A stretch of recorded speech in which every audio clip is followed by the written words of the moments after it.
and good evening. I'm Melisa Idris. Welcome to Consider This. This is the show where we want you to consider and then reconsider what you know of the news of the day. Malaysia's healthcare workers are at a breaking point, with burnout and resignations threatening the sustainability of our medical system. Now, in response, the Ministry of Health has proposed some workforce reforms, including a shorter one-year housemanship and an easing of entry requirements for nurses. These are just among some of the reforms that the Health Ministry is proposing. But will these reforms ease the burden? Or will they create new challenges? So joining me on the show to explore this further is Datuk Dr. Kalwinder Singh, Khaira, who is President of the Malaysian Medical Association, which is the main representative body for all registered medical practitioners in Malaysia. Dr. Kalwinder, thank you so much for being on the show with me today. As we start our conversation, could you maybe set the stage by explaining what exactly MMA does and what it advocates for and how it engages with policymakers? Okay. First and foremost, thank you, Melisa. Thank you, Astro, for having me on your show. I was hoping I could come to the studio, but being in Kuching, I think it's a bit difficult to fly down. But anyway, it's good to be here. Well, MMA stands for the Malaysian Medical Association. It is the biggest and oldest association, which encompasses all the doctors in the country. It has got a wing which is called as COMOS, which is of the government doctors, those in the universities, and also in the military. And we also have another wing called as the PPS, the Private Practitioners Society, which is all the doctors in the private, which means that, those GPs and even a lot of the specialists in private sector. We also have got student members, students in medical colleges who join MMA, but of course, they're not full members. So we have a membership of around 17 to 18,000 doctors at the moment. So okay. It's a huge amount. It's a very established organization. It has got branches in all the states of Malaysia, and it has got a exco led by a state chairman. So every state has got an MMA branch and also with its PPS and SCOMOS branch, and they're very active. They're active. They're on the ground. Right. And the national organization is based in KL. If you go to Jalan Pahang opposite HKL, you'll find the old iconic building. Right. This is the MMA building. Dr. Kalwinder, how would you describe MMA's engagement with policymakers, particularly with the Ministry of Health? Do they listen to you? Do they seek you out, your thoughts, your views? Okay. MMA basically looks after the interests of the medical profession, of the doctors, and also speaks up on issues and policies which not only affecting doctors, but also about healthcare. Anything that affects healthcare, affects the public, MMA will voice out. How do we engage with KCAM? Yes, we have a very good ties with KCAM. We do have regular meetings with KCAM. In the last few months, we have met with YBMK twice. In the last 3 months, we have met with the KSU. We have met, with the Deputy Health Minister also, and we always put forward our views. And also sometimes our views are put up in our press statements when they're pressing issues. We do bring it up. Does the government listen to us? I think it takes heed of what we are saying. It takes heed. It does respond. It does engage. But I think MMA speaks what it should be saying. So sometimes the views of MMA would be the views from the ground. So okay. Well, if I may just jump in here, I would like to ask you, so given that you have kind of this view, this vantage point as MMA president, speaking on behalf of 18,000 healthcare workers, how would you then assess the state of Malaysia's healthcare workforce? There are those who describe the current situation as being in a state of crisis, and I do wonder whether you agree with that. Is that the word you would describe? Is it in a state of crisis, the healthcare workforce? It is, okay, maybe the word crisis is a bit, pushing it a bit too much. But it is in need of rejuvenation. It is in need of help. It is in need of assistance from the government so that the healthcare to the country must be protected.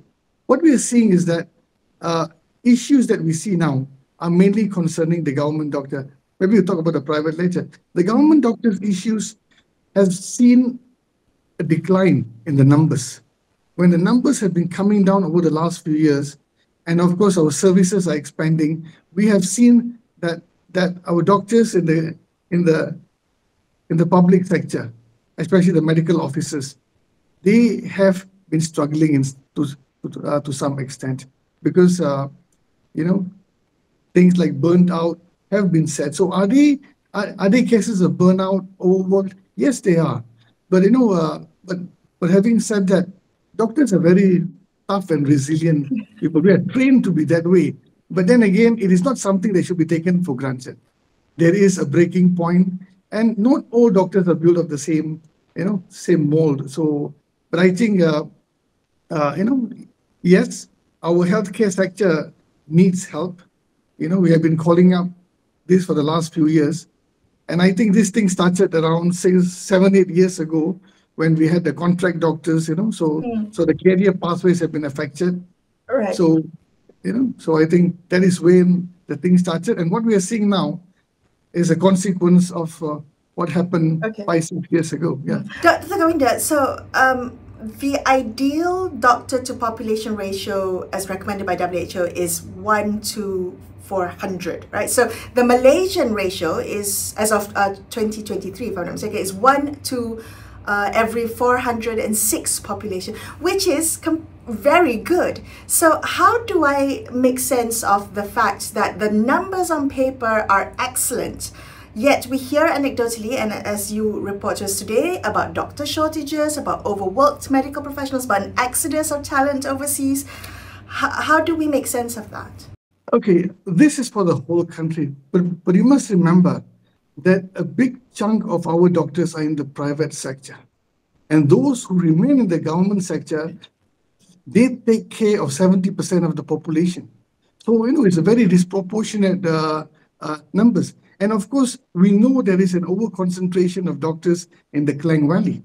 So our situation is not to look at the numbers, as a number 1 to 406 or, comparing to 1 to 400. Because for the government sector, you need to know what is the number of doctors in service and treating 70% of the population. And of course, we are a big country. We have got so many hospitals, so many health clinics.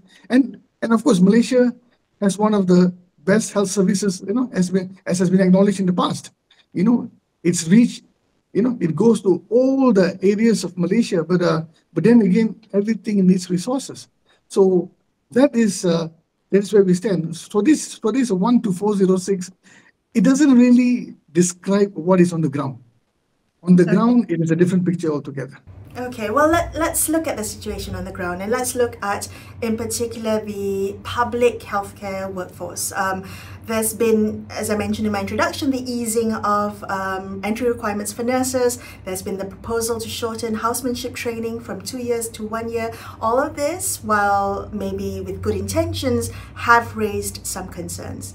Where does MMA stand on this? What is your assessment of these proposals and the potential impact they may have? Okay, as for the nurses, I think MMA has issued a statement recently, and which means that, and I've said it, that nurses are an integral part of healthcare. They are part of the team. They are our colleagues. So, in the public healthcare, nurses play a very important role. And they need to be trained, and we need to take care of them. And of course, we know, same like doctors, nurses are leaving. So why are they leaving? Why are they not joining up the colleges? Same thing which, is happening in the medical schools. People are not taking medicine and nursing as a career. So what we are saying is that, like for nursing, the answer is not to reduce the entry criteria. That is, even though you say maintain the standards and all those things, but still, if the standards are lowered, it means that in the future it can be lowered further and further just to fill up. So you have to go to the root cause. Why are people not taking up nursing? Why are the nurses leaving for greener pastures? And the answer, again, same as doctors: the quality of life, the remuneration, the work-life balance. That is something that has to be taken care of. I mean, if we can provide for those, like same for doctors and for nurses, a good work-life balance, a good career development, remuneration, which is same as private or overseas, they will stay. Unlike a lot of professionals, or other workers, nurses and doctors have an option to leave. So which means that we are also fighting for talent. We are fighting to keep them in the system. They have an option to leave. They can go to the private sector, they can migrate. Our nurses are very highly regarded. They can go to the, overseas. So we have to keep them in the system. So we have to take care of them. And so, MMA's stand is that look at the root causes of why nurses, young students who are finishing college, college or school are not taking up medicine. Why are the senior ones leaving rather than cutting down the, entry requirement? Of course, for the short term, this, may be possible, but I don't think that's the way to go. Always go to the root cause. Same thing goes for medical doctors. The intake of doctors into our local medical schools has dropped. It used to be, I don't have the exact figures with me. We have around 4,800 seats in the medical colleges in Malaysia, both public and private. Some of the colleges are full. A lot of the colleges have got a lot of empty seats. So, so the intake of the colleges, if you look at it over the last few years, has dropped. And the answer, and that's a very important thing to ask. Why? Previously everybody was rushing to join medical colleges. So we have 5,000-6,000 doctors a year. Now it has dropped to 3,000. And it's 3,000 plus because the intake over the last few years has dropped. And one thing is about, younger doctors are very aware of news, social media, and, any negativity is amplified. So when they see that, doctors are working hard, but, they're not getting, and they're on contracts, career pathway is not very certain, training, so they have so many options nowadays, so many options on other career pathways, so even the good students. So that is where we are now. We have to bring our talent back to take up the profession. Dr. Kalwinder, this is quite mind-blowing or mind-boggling to me, to think that the medical profession or doctors are not seen to be a desirable profession anymore. What do you think we can do to fix this? I mean, this is clearly a slow burning problem, but clearly we have to do something to address it now. Yeah. Yes. So even as we say, whatever we do now, we will see the effect in 4 or 5 years down the road. So we have to create positivity. We have to tell back to our students that you have a career, you have a pathway, you will have a good work-life balance. Your payment, your salaries, your remuneration will be okay. So, and you want to become a specialist, there are simple pathways, career pathways are there. And, and if you're good, you will be absorbed as a permanent staff. All that is very important. The uncertainties that have been there over the last few years, though I have to acknowledge that the government is taking note of it and is settling it one by one, but there are some issues still which need to be taken care of. Right. Most of the doctors now do get a permanent post after some time, unlike in the past. So at least that form of security is coming in. But I think that has to be from the start. Job security, career pathway, work-life balance, training opportunities. Right. These are the things that if we can provide that, I think I think we will be okay. Okay. Can I get you to explain a little bit about the debate around the Waktu Bekerja Berlainan shift system? I mean, what happened there? What was MMA's stand on the whole issue? Okay. MMA's views was view from the ground. I mean, even as leaders, we do not just say what we think, but we have to listen to what our members think. And WBB, maybe the intention was good, but we are of the opinion that whatever we do. Dr. Kalwinder, could you just explain to those of us who may be unfamiliar with it what Waktu Bekerja Berlainan was supposed to achieve? Okay. Let me just explain. For example, now, doctors, when they're working in the hospitals, they do shifts. No, sorry, they do, they work office hours and they do calls. There are two types of calls, passive and active. Passive, they stay at home, but the important one are the active calls. Active calls means after 5 o'clock, they will be on work, on call until the next morning, 8 o'clock. Sometimes it can be tiring, taxing, but sometimes they can get some rest in between. And they are paid when they are, even though the on-call rates is nothing great, which I'm sure you'll be asking me later on, but it's nothing great, but they are paid. So now what happened with WBP was they shifted that 45-hour work week into shifts during office hours.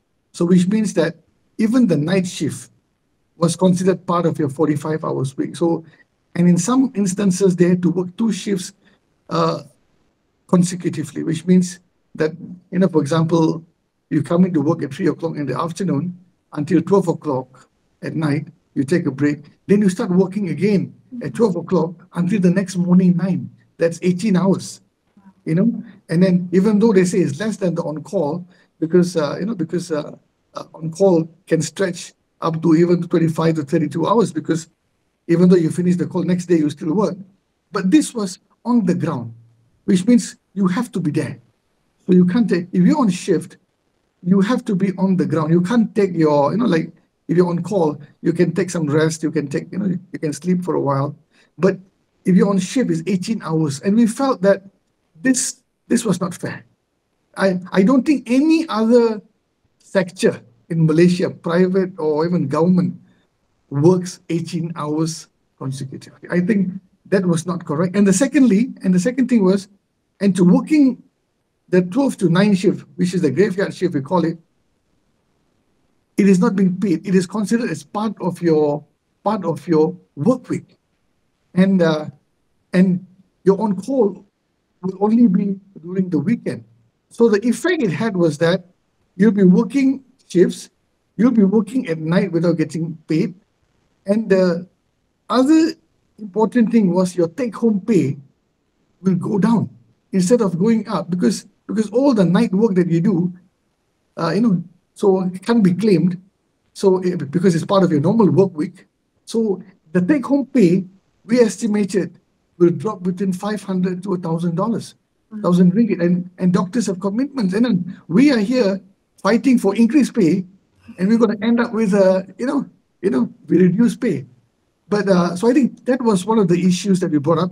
And even though it was a pilot project, we said that whatever MMA's view was that whatever that you start should be able to be extrapolated to the whole healthcare doctors. So in this case, it was difficult, and we know we have shortage of doctors. And to run the shift system, you need extra manpower. Okay. And the view was that in view of the shortage of manpower everywhere, it wouldn't be correct to accumulate medical officers in certain areas to run the shift system, while other areas are facing shortages. So we felt it should be fair to everybody. So WBB, the pilot of the Waktu Bekerja Berlainan, that was cancelled, correct? Yes, it was. Yes, okay. It was. So the health minister, he lamented, I think, in an interview that he said, it was a shame that we didn't try. So to not even try to implement the system was already a failure in itself to transform the work schedules of healthcare professionals. Do you think that he has a point there? I think he has I can't quote him, but I think when we met him, I think he acknowledged, because MMA met him on this.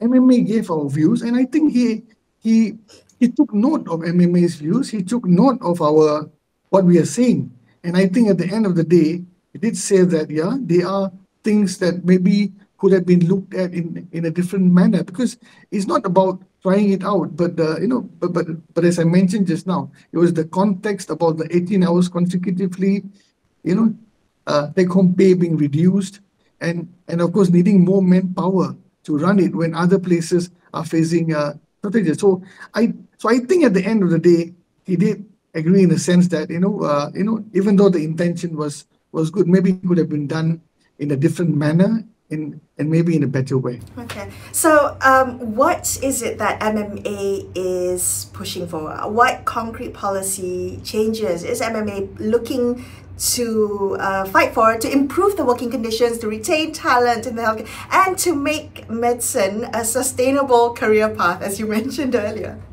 Okay, for a start, we have brought this up to the government. We have brought it up to the YBMK that, for a start, you see, doctors, especially medical officers, do not say they do not want to be on call.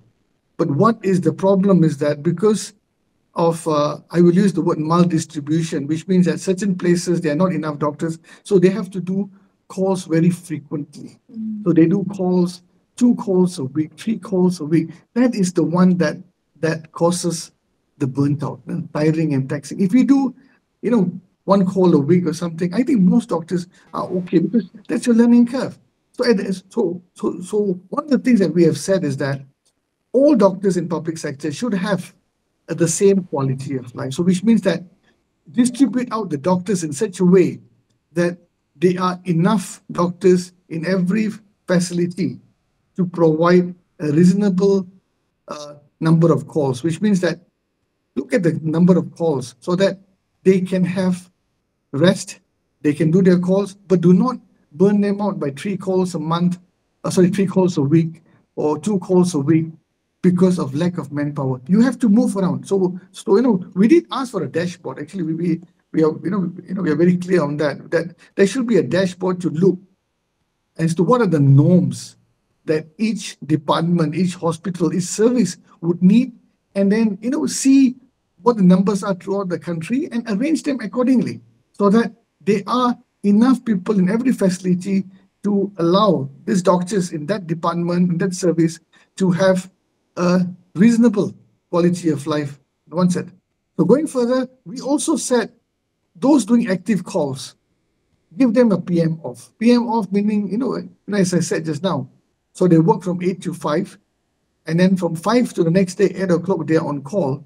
But some of them have to come back, or rather everyone have to come back to work at 8 o'clock until evening. So we are saying that by 12 o'clock or something, that's it. That's the end of their work day. They go back, they rest. So I think that is a low-hanging fruit, and we are hopeful that the government will look into that, because I think that is doable.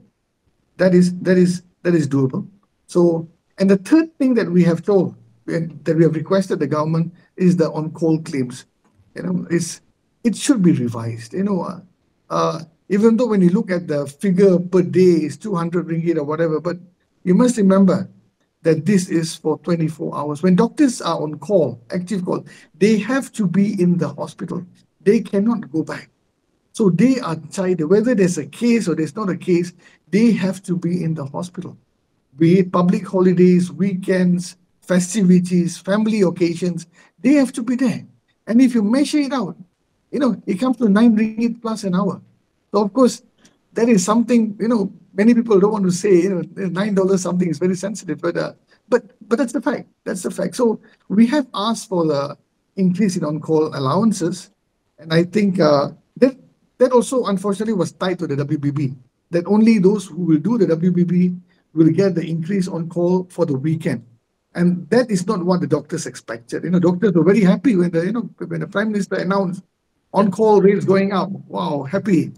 But then when it came out, they were a bit, this is not what they expected. And we are still, we have expressed our views, and I think even YBMK has said that they will be announcing something. So what has MMA asked for?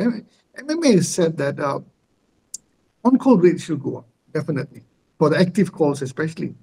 And then, if you can't give it to everyone, for all the calls, at least on the weekend calls, public holiday calls, you should pay, them for their services. Being on call is not a choice. I think this is something which we keep saying, MMA keeps saying, being on call is not a choice. It is a duty. Even there's no such thing as a doctor saying, I don't want to be on call. You can't do that. Who's going to take care of your patients? Who's going to run the hospitals? Hospitals is 24/7. So we are saying that increase their on-call and, on-call rates for the weekend. And if you can't increase it across the board for everybody, then again, those who do more calls, on third call, fourth call, pay them more. There must be some form of incentive. There has to be some movement. But the most important thing, it has to be across the board. Every single doctor in the public service must benefit from this increase. Right. And I think it's long overdue. I think it's more than 10, 12 years. Yeah. So we are looking forward to it. I'm not sure what the announcement will be, but hopefully it will be across the board and it will be substantial. But of course, at the end of the day, it all comes down to money. Budget and all those things. But I think we need to take care of our healthcare first. And we are underfunding our underinvesting in our healthcare sector already compared to other countries. Dr. Kalwinder, thank you so much for being on the show with me today. I really appreciate your time and you sharing your insights with us. Thank you for your time. That was Datuk Dr. Kalwinder Singh Khaira, and that wraps up this episode of Consider This. I'm Melisa Idris, signing off for the evening. Thank you so much for watching. Good night.